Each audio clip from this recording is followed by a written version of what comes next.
Hi everybody, welcome back. My name's Nicholas, and today is the day I've been talking about for months. All summer, I have been hinting at, well, not hinting, I've been telling you that we're going to be removing sod along pretty much the whole length of my house or property on the one side, so that we can, one, it's easier to mow. Two, I can add more plants and it'll be like a living border. So that's what we're gonna do, and it's gonna be a doozy. So I have my mom coming over, my Uncle Mike is helping, my aunt might help, but we rented a sod cutter to make it easier for us because there's a lot to do. So I just want to take you real quick and show you what we're gonna be removing. And this is gonna be a multiple day project for us. But we only have the sod cutter for 24 hours, so we'll be getting it done because we don't have a choice. So yeah, and then there's also some stuff I have to do up front. I need to take my little paint marker thing and mark out what I would like, at least roughly, to be done. And then we're also, brace yourself, I'm going to be cutting down my wisteria because it's not, I'll explain it to you, but it's not right there, and I want something else, and I will start a wisteria somewhere else. So let me take you on a tour real quick of what we're going to do, and then it's just down to like getting it done. I like to be transparent with you guys and show you my mistakes as well as my successes, and this wisteria tree has been a failure for me, and it's not the wisteria's fault, it's my fault. I got this wisteria, it literally looked like this when I bought it, and it was probably in maybe 2021, and I thought at that time, because I was a brand new gardener, that I could just let it grow into a standard or a tree form. And you can grow tree wisterias with a trunk, and then it turns into a lollipop on the top, but I just didn't train it like that, and it was all my fault. So what it's done is it has a trunk like this tall, and then it started its branching. If you come over here, you can see what it's done, and there's no fixing that. I can't raise it up any higher than what it is, so it's just going to get lopped off at the ground. And I have a plan to do another wisteria somewhere else, and I want to do it on a trellis, so it makes sense. So that's explaining this, and this also needs cut out because this is gonna, the bed that we're creating is gonna turn into a triangle right here at the end, so I can do like some cool layering. And then with the sod cutter, we are lifting the sod in this whole area pretty much all the way back to my greenhouse. So it's a big job, and we have to work in between some plants that I currently have, but I think in the long run, it's gonna, one, be so much easier to mow, and two, it'll be deeper, so I can start doing layers. So like, let's say I have this hydrangea here, and I have this Genfizz juniper here, and I'll be able to put something in the middle, a little off-centered, so it'll be a very layered border, which is what I want, a living border.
Okay, the shape of this is going to change because I didn't realize until, well, just now that it looks like a stocking, like a Christmas stocking.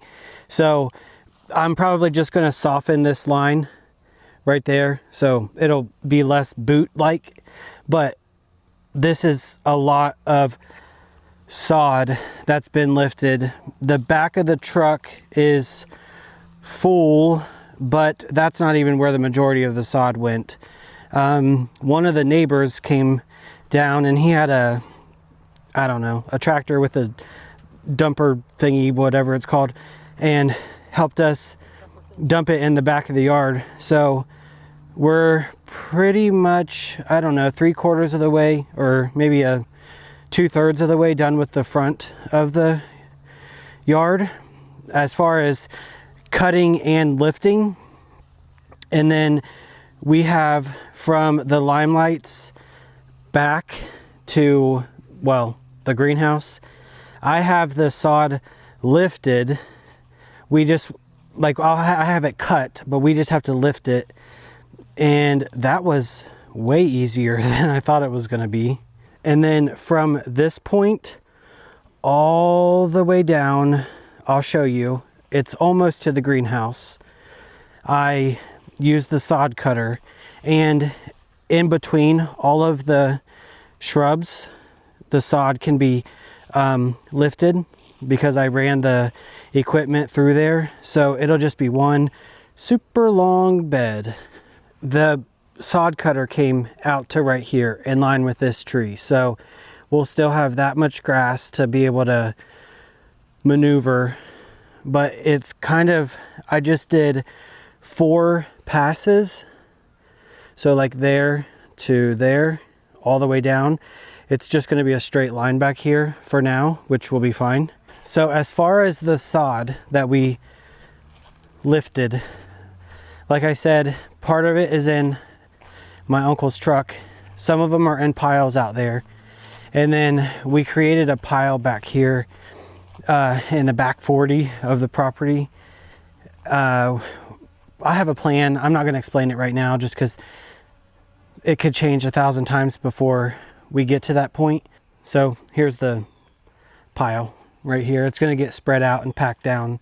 We are all very tired, but I'm excited that this is finally happening because this has been something that I've wanted for a very long time, at least a year, probably longer. And I'm thankful to everyone who has helped me out. So we're gonna get some rest, and I'll see you guys back in a jiffy. It's day 2 and Mom will be here again. My Uncle Mike is here. We have a tractor today, which is helpful. I'm gonna be driving the tractor just because that sounds exciting and I've never done it before. So I've been given a rundown on how to work the bucket and things, and it'll probably take me a while to get it figured out, which is why we are going to start in the backyard today, because it's a clear open area and it'll give me time to get used to it, get used to the machinery, and we're just going to get to it. We're dragging a little bit today, but we'll be okay. We'll be fine. So let's just get going.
And that's day 2.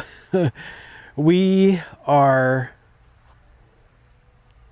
yeah, dead.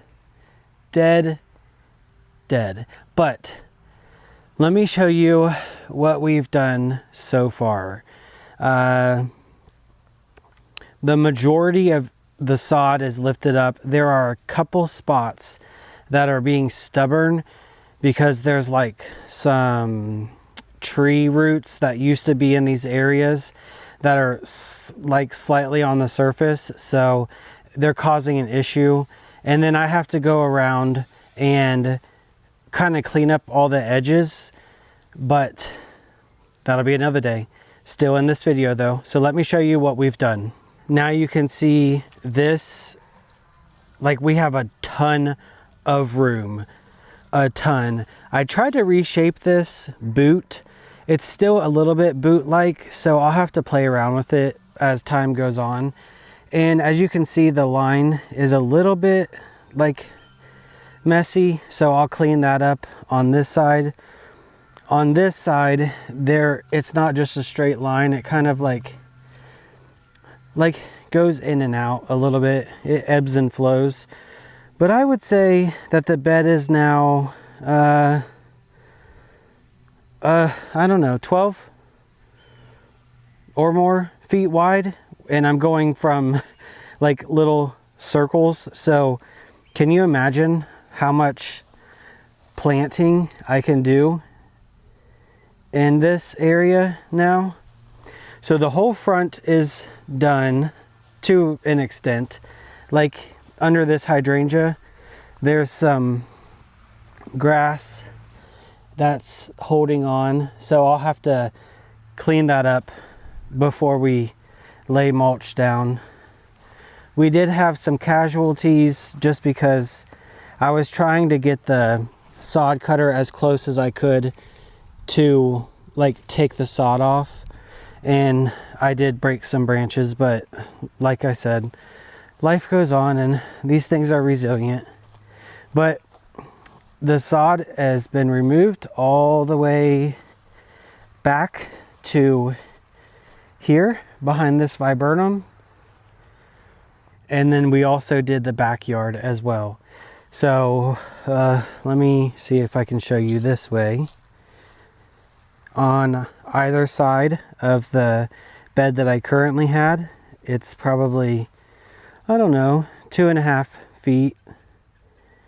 And then this part right here, I have a water line for my drip irrigation system dug underneath here, and it comes up right here. So I will have to hand dig this section, but that will be another day. And then the cool thing is, well, now all of this is connected as one big bed, which is so exciting. But we have all of this. Now, yes, it's just a straight line right now, and it will evolve over time, but I just wanted to get the majority of the sod out, and then it can be tinkered with as time goes on. Now, when you look back that way, it's like a massive flower bed. So we will probably take a couple days to heal because that was just, it was rough. So when we come back, we will clean edges up, make sure all the grass is gone, what little bit there is left, and lay mulch. And then I would like to get some stuff planted, stuff that I've been holding on to for a while. So I will see you guys in just a moment.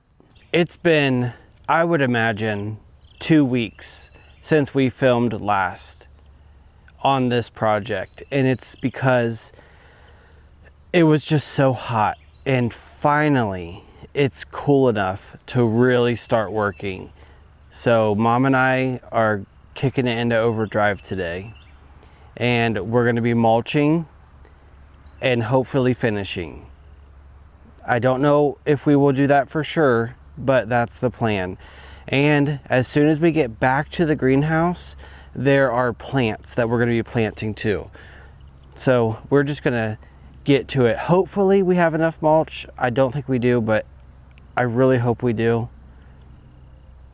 So I guess we will find out when we get to that point.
We are absolutely 100% not going to have enough mulch. And I don't think I'm going to wait to get another load of mulch before ending this video. So we came up with a plan. So we actually have two different types of mulch, and they look very different, although they're supposed to just be black like mulch. So we used what we had of one type of bag in the front yard, and we finished with what we had. So we're going to stop at that point, and then now we're coming to the back, and we're going to plant our plants and then start from back here with the new mulch that we have and go forward and see where we meet in the middle, and then we'll know how much mulch we need at that point. But anyway, let me turn the camera around, show you the plants I have, and tell you my vision for this space, because it's very exciting, I think. As you all know, my greenhouse is there. This is the neighbor's barn. So this is the area that divides my yard by the neighbor's yard. So I want to create a living hedge, which I've talked about, I don't know, probably 7 million times, but it's finally happening. So a lot of these plants I have been like holding on to this year for this particular reason, and we're finally going to get them planted. So let me go through what they are and tell you what my thought process is. So this is the Sting Arborvitae. This is a Proven Winners shrub, and it gets 15 to 20 feet tall and 1 to 1.5 feet wide. Like, that's just crazy to me. And it wants sun to part shade, and it will absolutely get that here. So I want this plant to just cap the end of my bed right here, and I just think that it's going to be so interesting. And then I just have some random sedums here that I pulled out of like containers earlier this year. I don't even know what they are. They don't look good right now, but it's just my way of using them. And then the next plant is this Mr. Mustard's false spirea. I'll have to put the stats on the screen because I don't have them. I want to say it gets, I don't know, like 4 feet tall and wide-ish, somewhere around about there. But it just has a really cool look to it, and I think that it's gonna be one of my favorite plants. I've been looking for it for a couple years actually. The next plant is this Mugo pine, and this one gets pretty large, I think. Yeah, 5 feet tall, 10 feet wide. And it's a zone 2 through 8. Oh, it's a dwarf Mugo pine. I just think that these look so cool. I'll be very excited when this puts on some size. Next to that is this Lowscape Snowfire Aronia. Mom and I got these when we were at a Strader's Garden Center. I think it was a different one than we usually go to, but it was only $20. It was on sale. And this is a zone 3 through 9, and it gets 4 to 6 feet tall, 3 to 4 feet wide. The next plant is this Opening Day Viburnum. There's a picture of what it looks like in the fall color on it. And it is a zone 5 through 8. It gets 6 to 8 feet tall, 6 to 8 feet wide. After that, we have a Bloomerang Dark Purple Reblooming Lilac. And this is zones 3 through 7. It gets 4 to 6 high and 4 to 6 tall and wide. It looks pretty bad now, but it won't next year. And the last one in this lineup is an Arborvitae. And I found the tag for this. This is the Emerald Green Arborvitae, and it says it gets 12 to 15 high and up to 3 feet wide. And I've had this, I can't remember if it's a year or 2 years, but when I bought it, it was probably this tall. It was very small. I've potted it up twice into 2 different containers, and now it's gonna go in the ground.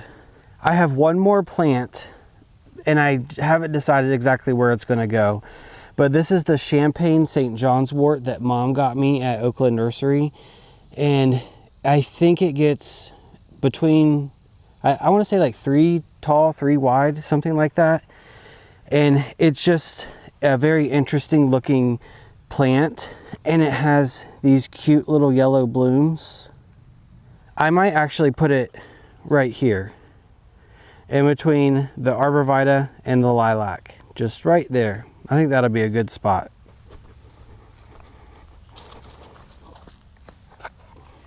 I also decided to plant the coral bark Japanese maple that Vego Garden sent me. This is the Sengo Keku or Sango Kaku. I don't know how it's pronounced, but it ends up getting this really intense corally red bark in the winter, and it just has a very pretty leaf during the season, and I think it's going to be very happy once it gets in the ground. And then they don't want to have like lots of strong wind, and they do kind of want to be protected, and I think it's going to get that here because it will get a good block of sun during the middle of the day, and it'll get filtered light in the morning and the evening.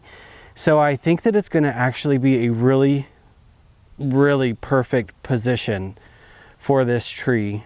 It's taken me a long time to find the right spot because they're kind of picky from what I've heard, and hopefully this is exactly what it needs. So Mom and I are going to get to planting.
It is no wonder we put that off for as long as we did. But it's done for the most part. It's not done, but it's done for today, and done enough to where I feel really good about it. Mom and I are like whooped to the max. I will probably be in bed all day tomorrow, but that's okay. Let me show you what we did and what we still have to do. But what we did is, it feels like a monumental step. I'm so excited. We were able to get the whole back flower bed that we created mulched, and it looks so good. Now, one of the things that I'll still have to do is, I could have done this, but I didn't, because I figured I could do it over time. But some of the lines are not like completely perfect. So that's something that I will touch up over time, because also there's the probability, I would say, that like at some point I might want to like make it not so straight and like make it curve to allow for other plants and whatnot. But for right now, this is like huge. It has always been so hard to mow in between all of these, and now it will be a breeze.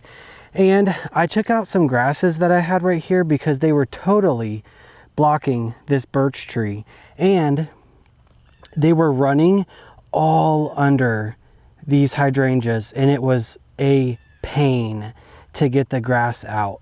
And there's probably still a bunch in there that we couldn't pull, but I put it in a little tub truck thing for Mom because she wants to take it home and she can have it, because I could not believe how much this stuff was running everywhere.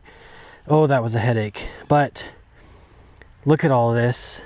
It's so pretty. And then the things that we planted today, we have the coral bark Japanese maple, which is the start of what we did. And we still have plenty of room to do other plantings. I really like how this St. John's wort looks like against the black mulch. It really pops. Oh man, this is cool. This is so fun. And Mom and I were talking, I'm probably going to plant around this Mugo pine because it'll be years before this thing is big enough to be an issue. So we'll just plant around it and then transplant when the time comes. But can you imagine the sting arborvitae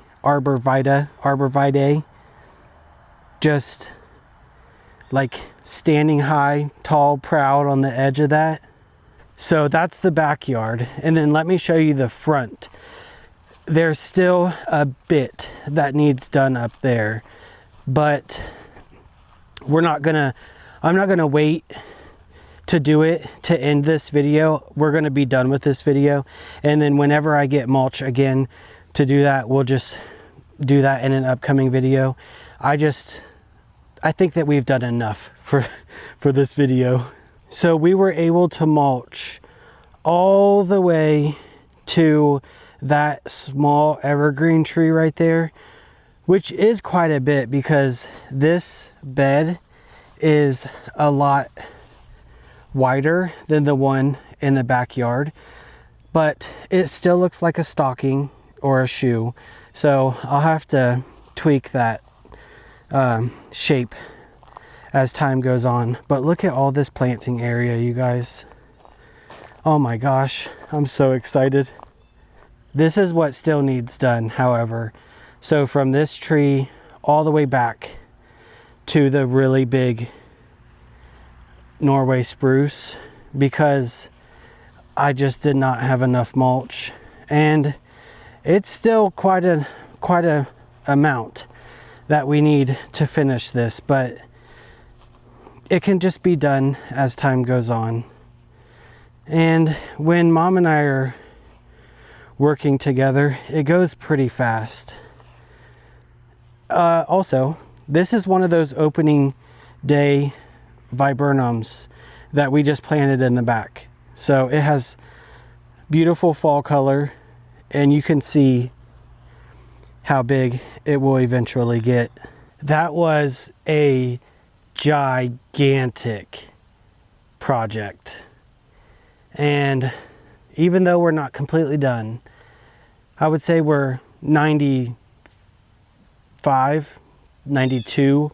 done, and that feels like a win for sure. But I hope you guys enjoyed this video. Hopefully you guys don't have ideas like this in your own garden, because it was huge, but it's going to give me so much planting space. Like, I feel like for the next 2 years, I won't have an issue finding places to plant because there's so much planting space now. But anyway, I really want to thank you guys for watching this video, and I will see you very soon. Keep learning and keep growing.